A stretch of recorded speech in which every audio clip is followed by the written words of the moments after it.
कहानी का आरंभ एक छोटे शहर के बाजार से होता है, जहां पानी पूरी का एक प्रसिद्ध ठेला लगा हुआ है।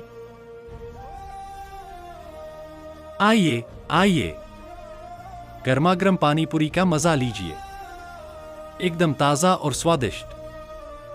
नरेश एक ईमानदार और मेहनती इंसान है।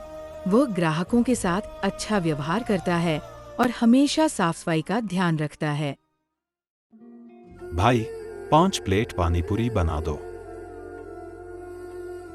जी भाई साहब, आप खाइए, मैं तुरंत बनाता हूँ। नरेश सफाई से प्लेट तैयार करता है और रवि को देता है। रवि पैसे देने के लिए जेब में हाथ डालता है, लेकिन उसके पास खुले पैसे नहीं होते। भाई, मेरे पास खुले पैसे नहीं हैं। क्या तुम छुट्टा दे सकते हो? कोई बात नहीं, आप बाद में दे देना। ईमानदारी से लेन देन सबसे जरूरी है। रवि मुस्कुराता है और पैसे बाद में देने का वादा करता है। नरेश हमेशा अपने ग्राहकों पर भरोसा करता है। एक दिन एक अमीर आदमी नरेश के ठेले पर आता है। ओ भैया, पानी पूरी खिलाओ जल्दी। जी साहब, लीजिए गर्मागर्म पानी पूरी। आदमी जल्दी जल्दी पानी पूरी खाने लगता है। खाने के बाद वह नरेश को 500 रुपए का नोट देता है। ये लो, बाकी के पैसे लौटा दो। नरेश पैसे गिनता है और महसूस करता है कि उसने 500 की जगह 1000 का नोट दे दिया है। ये आदमी गलती से ज्यादा पैसे दे रहा है। वह ईमानदारी से उसे सच बताने का फैसला करता है। साहब, आपने गलती से 1000 का नोट दिया है, जबकि आपका बिल सिर्फ 50 रुपए का है।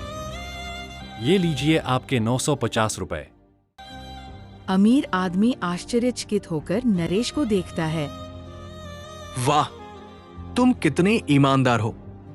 आजकल ऐसे लोग बहुत कम मिलते हैं। वह खुश होकर नरेश को इनाम के तौर पर 500 रुपए देता है। उसकी माँ बीमार हो जाती है। डॉक्टर बताते हैं कि इलाज के लिए काफी पैसे लगेंगे। अब क्या करूं? मेरे पास इतने पैसे नहीं हैं। वो हार नहीं मानता और अपने ठेले पर ज्यादा मेहनत करने का फैसला करता है। एक दिन एक धनी व्यापारी नरेश के पास आता है। भैया, सुना है तुम्हारी पानी पूरी बहुत स्वादिष्ट होती है। जी साहब, आप चखकर देखिए। पानी पूरी बहुत पसंद आती है। मैं तुम्हारा ईमानदारी से काम करने का तरीका पसंद करता हूँ।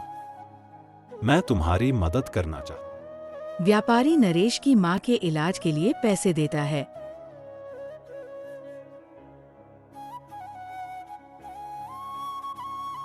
कुछ महीनों बाद नरेश की माँ ठीक हो जाती है। उसकी ईमानदारी और मेहनत रंग लाती है। अब नरेश का पानी पूरी का कारोबार बढ़ चुका है और उसके पास एक बड़ा स्टॉल है। ईमानदारी और मेहनत का फल हमेशा मीठा होता है। उसका स्टॉल अब पूरे शहर में प्रसिद्ध हो चुका है। इस कहानी से हमें ये सीख मिलती है कि ईमानदारी और मेहनत से हमेशा सफलता मिलती है।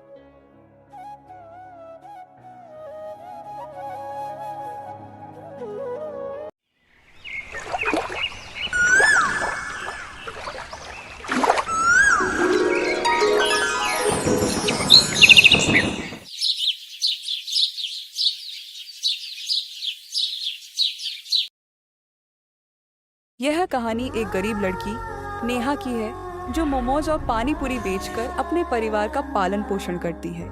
यह कहानी संघर्ष, आत्मनिर्भरता और ईमानदारी का संदेश देती है। नेहा अपनी माँ और छोटे भाई सोनू के साथ झोपड़ी में बैठी है। बाहर बारिश हो रही है।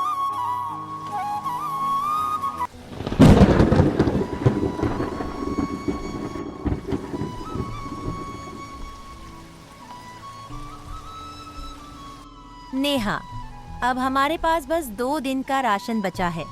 तेरा स्कूल भी बंद करवा दिया, लेकिन काम भी नहीं मिल रहा। माँ, तुम चिंता मत करो, मैं कुछ करूँगी। दीदी मैं भी मदद करूँगा। तुम दोनों ही मेरी ताकत हो। नेहा सोच में पड़ जाती है कि वह क्या कर सकती है।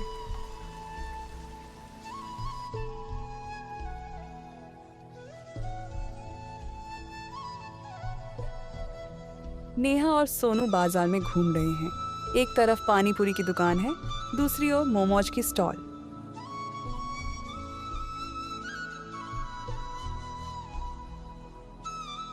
दीदी, ये मोमोज कितने टेस्टी लग रहे हैं। हाँ सोनू, अगर हम मोमोज और पानी पूरी दोनों बेचें तो शायद ज्यादा लोग आएंगे। नेहा पड़ोसी चाची से उधार लेकर आटे और सब्जियां खरीदती है। नेहा और सोनू मिलकर एक छोटी स्टॉल लगाते हैं। हाथ से बने मोमोज और पानी पूरी रखे जाते हैं। अरे मोमोज और पानी पूरी एक साथ? हाँ भैया, आप स्वाद चक्कर देखिए। ये तो नई चीज है, जरूर ट्राई करूंगा। धीरे धीरे ग्राहकों की भीड़ बढ़ने लगती है।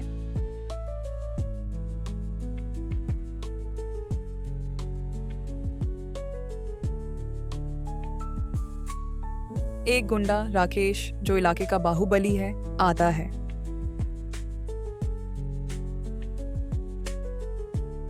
यहाँ बिना मेरी इजाजत कोई भी धंधा नहीं कर सकता।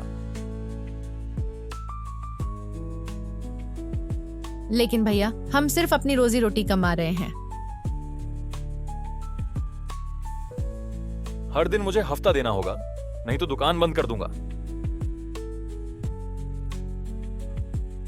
नेहा घबरा जाती है, लेकिन सोनू उसे हिम्मत देता है।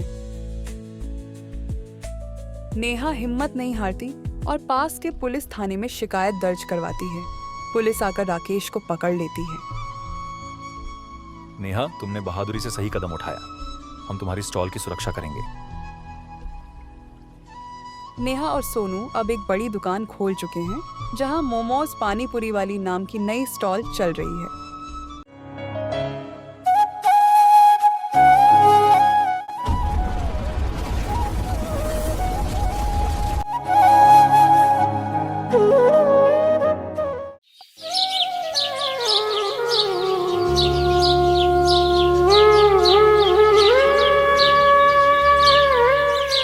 गांव की एक दुकान के बाहर नीरज अपने मालिक से बात कर रहा है। नीरज, अब से तुझे काम पर आने की जरूरत नहीं है। मुझे दुकान में इतना मुनाफा नहीं हो रहा कि मैं तुझे पैसे दे सकूं। मालिक, लेकिन मैं बिना नौकरी के घर कैसे चलाऊंगा? ये लो अपना हिसाब और अब कोई और काम देख लो। नीरज उदास होकर पैसे लेकर चला जाता है। वह पूरे दिन काम की तलाश में इधर उधर भटकता है, लेकिन कुछ नहीं मिलता।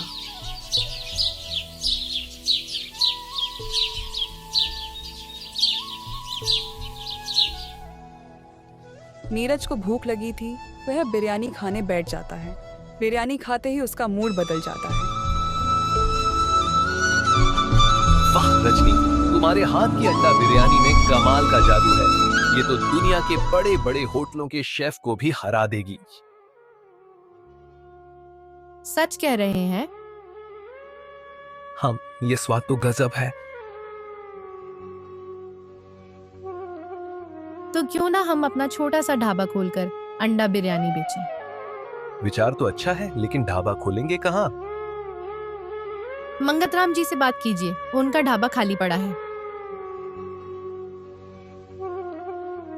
नीरज खुशी खुशी मंगतराम से बात करने जाता है।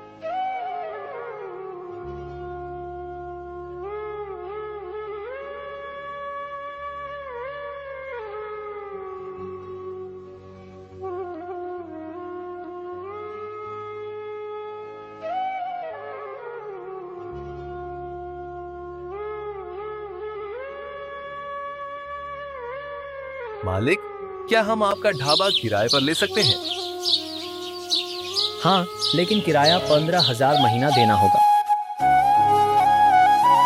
अभी हमारे पास इतना पैसा नहीं है, कृपया कुछ महीनों तक हमें मुफ्त में काम करने दीजिए। तेरी जेब में फूटी कौड़ी नहीं है और चला है धंधा करने। जा, ठेला लेकर गली गली अंडा बिरयानी बेच। नीरज उदास होकर लौटने लगता है। तभी उसे रास्ते में एक पुराना ठेला दिखता है। उसे एक आइडिया आता है। नीरज का घर। नीरज एक पुराना ठेला ठीक कर रहा है। क्या हुआ जी, ढाबा मिला क्या?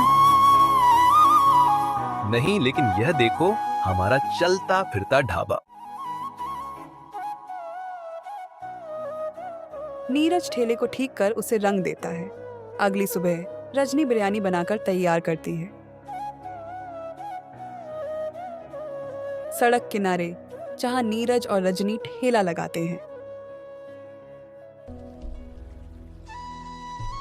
भैया, एक प्लेट अंडा बिरयानी देना। ग्राहक बिरयानी छकते ही खुश हो जाता है। वाह भाई, ये तो कमाल की है। 3 प्लेट पैक कर दो। धीरे धीरे और लोग भी बिरयानी खाने आते हैं। नीरज और रजनी का काम चल पड़ता है। कुछ महीनों बाद नीरज और रजनी ने ढाबा खरीद लिया और उनका धंधा चल पड़ा। अब वे खुशहाल जीवन जी रहे हैं। देखो रजनी, मेहनत और ईमानदारी से कुछ भी संभव है। हाँ, और प्यार से बनाई गई अंडा बिरयानी भी लोगों का दिल जीत सकती है।